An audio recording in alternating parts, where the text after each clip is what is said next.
Bismillahirrahmanirrahim. Assalamualaikum warahmatullahi wabarakatuh. Alhamdulillahirrahmanirrahim. Wassalatu wassalamu ala asyrafil anbiya'i wal mursalin wa ala alihi washabihi ajmain amma ba'du. Yang terhormat kepada Ibu Dr. Hajah Hilda Aini Syifa SPD MAG dan yang terhormat kepada Ibu Dr. Hajah Neneng Nafisah MAG dan yang terhormat kepada teman-teman sekalian yang saya banggakan. Alhamdulillah, pada kesempatan kali ini saya Nurul Hasanah akan memaparkan materi ilmu pendidikan Islam mengenai kebijakan pemerintahan terhadap pembinaan pendidikan Islam. Baik, di sini saya akan menjelaskan mengenai 4 hal tentang kebijakan pemerintahan terhadap pembinaan pendidikan Islam. Yang pertama, ada pengertian kebijakan pemerintah. Yang kedua, ada hakikat kebijakan pemerintah. Yang ketiga, ada kebijakan pemerintah bagi pembinaan pendidikan Islam. Dan yang terakhir, ada faktor yang mempengaruhi kebijakan bagi pendidikan Islam. Baik, materi yang pertama mengenai pengertian kebijakan pemerintahan. Di sini saya akan memaparkan terlebih dahulu pengertian dari kebijakan dan pemerintahan. Kebijakan adalah tindakan mencakup aturan-aturan yang terdapat di dalam suatu kebijaksanaan. Sedangkan pemerintah adalah kekuasaan memerintah sesuatu di daerah negara atau badan yang tertinggi yang memerintah di suatu negara. Baik, di sini saya mengutip dari Young dan Quinn mendefinisikan kebijakan pemerintahan yaitu suatu tindakan yang dibuat dan diimplementasikan oleh badan pemerintah yang memiliki kewenangan hukum, politik, dan finansial untuk melakukannya. Selanjutnya materi yang kedua yaitu mengenai hakikat kebijakan pemerintah. Seperti yang telah kita ketahui, kebijakan pemerintah mengenai pendidikan itu merupakan kunci bagi keunggulan peradaban, bahkan eksistensi bagi negara dalam persaingan global, sehingga mendapatkan prioritas utama dalam pengambilan kebijakan di era globalisasi seperti sekarang ini. Nah, kebijakan pemerintah mulai dari pemerintah zaman kolonial, awal pasca kemerdekaan, hingga tampilnya Orde Baru yang dirasa terkesan menganaklitikkan atau mengisolasi bahkan hampir menghapus sistem pendidikan Islam. Hanya dengan alasan Indonesia itu bukanlah negara Islam berkat, namun berkat dengan semangat juangnya tinggi dari tokoh-tokoh pendiri Islam, akhirnya berbagai kebijakan tersebut mampu diredam untuk sebuah tujuan ideal yang bertuang dalam Undang-Undang Republik Indonesia Nomor 20 Tahun 2003 tentang Sistem Pendidikan Nasional Pasal 3, yaitu pendidikan nasional berfungsi mengembangkan kemampuan dan membentuk watak serta peradaban bangsa yang bermartabat dalam rangka mencerdaskan kehidupan bangsa, bertujuan untuk berkembangnya potensi peserta didik agar menjadi manusia yang beriman dan bertakwa kepada Tuhan Yang Maha Esa, berakhlak mulia, berilmu, sehat, cakap, kreatif, dan menjadi warga negara yang demokratis dan bertanggung jawab. Nah, bunyi dari Undang-Undang Republik Indonesia tersebut mengandung pengertian yang secara konseptual. Itu berarti asas ketuhanan Yang Maha Esa itu untuk menjadikan manusia itu senantiasa lebih beriman, terutamanya untuk peserta didik, dan di sini juga mengandung nilai-nilai religius bagi seluruh bangsa Indonesia. Kenapa? Karena hakikat kedua dasar tersebut secara filosofis merupakan bagian dari filsafat Islam. Artinya seluruh kandungan Islam dan makna itu tidak bertentangan dengan ajaran-ajaran Islam, bahkan sangat tercermin dalam ajaran Islam itu sebenarnya dengan sangat berkaitan dengan pendidikan Islam di Indonesia. Baik, materi yang selanjutnya, materi yang ketiga adalah kebijakan pemerintah bagi pembinaan pendidikan Islam. Nah, di sini terdapat pada 4, yaitu pada masa kemerdekaan, pada masa Orde Lama, pada masa Orde Baru, dan pada masa era reformasi. Baik teman-teman, kita dalami materi tentang pendidikan Islam pada masa kemerdekaan. Kan tadi udah dijelaskan bahwa pendidikan Islam pada masa kemerdekaan itu mulai mendapatkan perhatian lebih dari pemerintah, baik swasta maupun negeri. Nah, di sini itu ada yang pertama, Badan Pekerja Komite Nasional Pusat atau disingkat yaitu BKNP. Pada tanggal 27 Desember 1947 menyebutkan bahwa madrasah dan pesantren yang pada hakikatnya adalah satu alat dan pencerdasan rakyat jelata yang sudah berurat berakar dalam masyarakat Indonesia pada umumnya.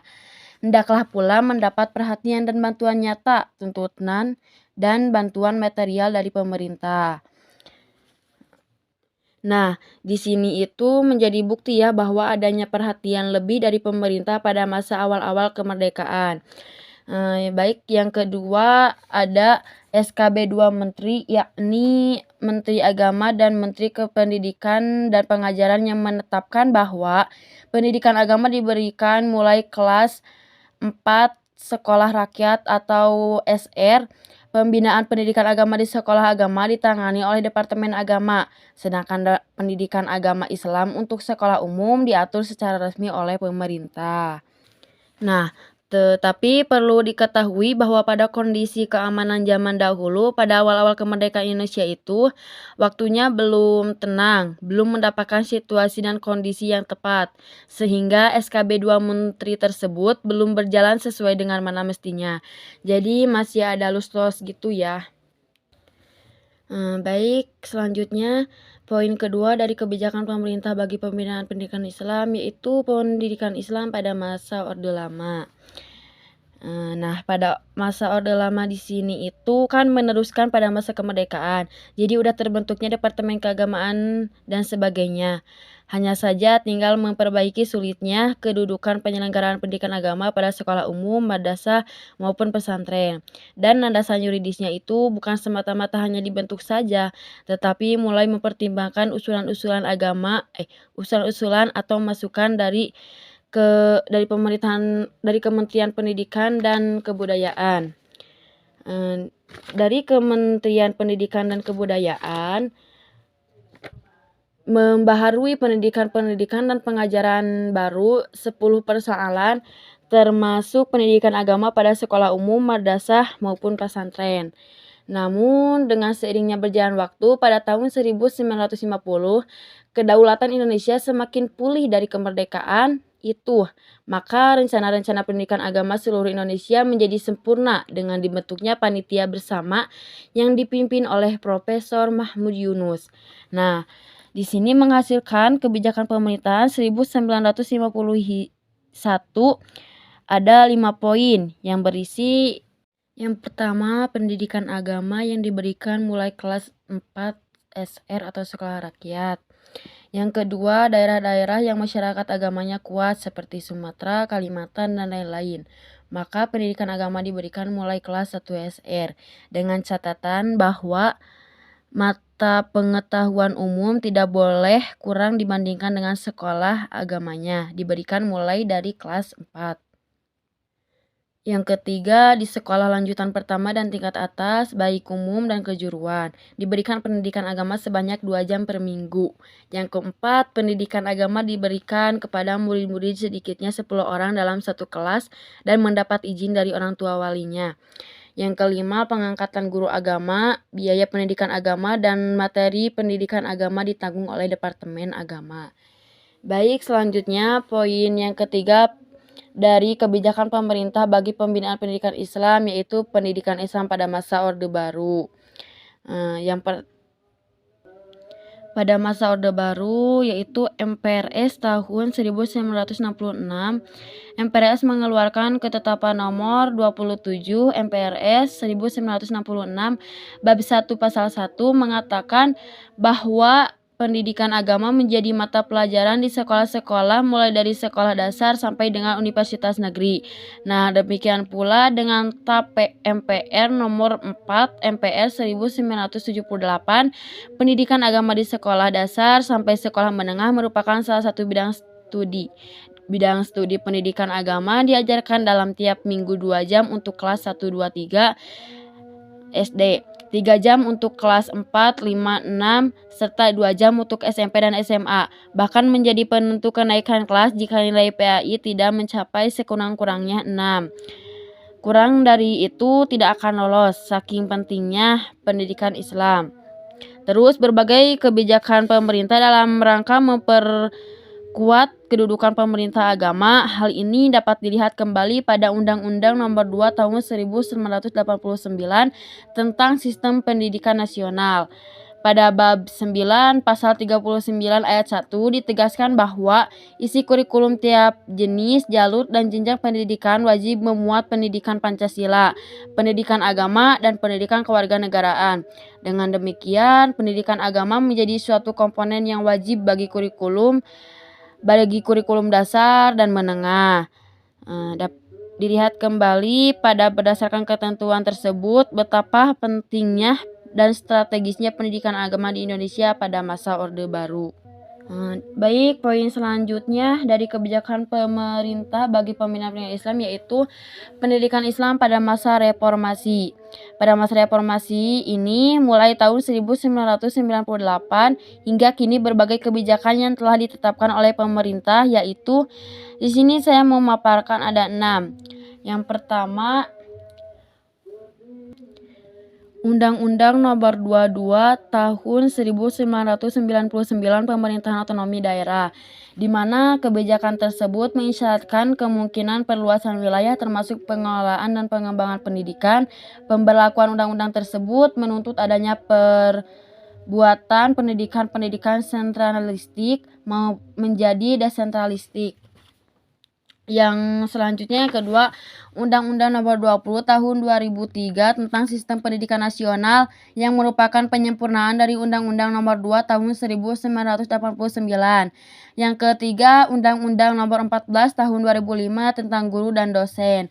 Di sini itu memuat banyak sekali dan pasal-pasal yang memuat berbagai kebijakan yang menyangkut kedudukan, fungsi, tujuan, hak dan kewajiban, pembinaan dan pengembangan, penghargaan, perlindungan, dan lain sebagainya untuk dosen dan guru. Yang keempat, Peraturan Pemerintah Republik Indonesia Nomor 19 Tahun 2005 tentang Standar Nasional Pendidikan, di mana di sini itu memuat 8 standar isi, yaitu isi, proses, kompetensi, pendidik, tenaga kependidikan, pengelolaan, sarana prasarana, penilaian, dan pembiayaan. Yang kelima, Peraturan Pemerintah Nomor 55 Tahun 2007 tentang Pendidikan Agama dan Keagamaan. Kebijakan ini diharapkan dapat membawa perubahan pada sisi manajerial dan posisi pendidikan Islam. Yang keenam, Keputusan Menteri Agama Republik Indonesia Nomor 2 Tahun 2008 tentang kompetensi lulusan pendidikan agama dan bahasa Arab. Baik teman-teman, untuk materi selanjutnya yaitu materi yang terakhir mengenai faktor yang mempengaruhi kebijakan mengenai pendidikan Islam. Di sini ada 4 faktor. Yang pertama ada faktor agama, faktor ideologi negara, faktor perkembangan masyarakat, dan faktor perkembangan ilmu pengetahuan dan teknologi. Baik, yang pertama faktor agama. Abu Dinata menjelaskan bahwa visi misi pendidikan Islam melekat pada visi misi ajaran Islam itu sendiri yang terkait dengan visi kerasulan para nabi, mulai dari visi kerasulan Nabi Adam alaihissalam hingga kerasulan Nabi Muhammad SAW, yaitu membangun sebuah kehidupan manusia yang patuh dan tunduk kepada Allah Subhanahu wa Ta'ala serta membawa rahmat bagi seluruh alam atau rahmatul lil alamin. Baik, yang kedua, faktor ideologi negara. Antara pendidikan Islam dan pendidikan nasional Indonesia tidak dapat dipisahkan satu sama lain. Hal ini dapat ditelusuri dari dua segi. Pertama, dari konsep penyusunan sistem pendidikan nasional Indonesia itu sendiri. Kedua, dari hakikat pendidikan Islam dalam kehidupan beragama kaum muslimin di Indonesia. Yang ketiga, faktor perkembangan masyarakat. Perkembangan masyarakat dunia pada umumnya dan Indonesia pada khususnya dipastikan menuju kepada masyarakat informasi atau informatical society sebagai kelanjutan dari masyarakat modern. Yang terakhir, faktor perkembangan ilmu pengetahuan dan teknologi. Di sini teman-teman, kemajuan ilmu pengetahuan dan teknologi dalam 3 dasawarsa ini telah menampakkan pengaruhnya pada semua kehidupan individu, masyarakat, dan negara. Kehadiran ilmu pengetahuan teknologi sekarang menjadi pertanyaan bagi eksistensi masyarakat pendidikan Islam mengenai arus perkembangan ilmu pendidikan teknologi yang sangat pesat. Baik teman-teman, untuk pemaparan yang telah saya sampaikan dapat disimpulkan bahwa pendidikan agama Islam merupakan perwujudan dari amanah Undang-Undang Dasar 1945. Awal kemerdekaan pendidikan agama mulai diberikan perhatian lebih seperti SKB 2 Menteri yang mengenai pendidikan agama baik di lembaga pendidikan maupun di madrasah. Selanjutnya, di era Orde Lama, pendidikan agama mulai diberikan sejak kelas 4 SR atau sekolah rakyat, waktunya 2 jam per minggu. Sedangkan pengangkatan guru, pendanaan maupun sarana ditanggung oleh Departemen Agama. Kemudian pada masa Orde Baru, MPRS menetapkan pelaksanaan pendidikan agama Islam dimasukkan sebagai kurikulum yang wajib dilaksanakan mulai sekolah dasar sampai dengan perguruan tinggi negeri. Selanjutnya pada era reformasi, kedudukan pemerintah Islam bertambah jelas karena ditunjang berbagai peraturan perundang-undangan. Namun realitasnya di lapangan menunjukkan bahwa meskipun pendidikan Islam sebagai subsistem pendidikan nasional, tetapi dari segi kelembagaan maupun pendanaan masih dipandang sebelah mata. Walaupun sekarang sudah mulai terintegrasi antara pendidikan nasional dan pendidikan agama.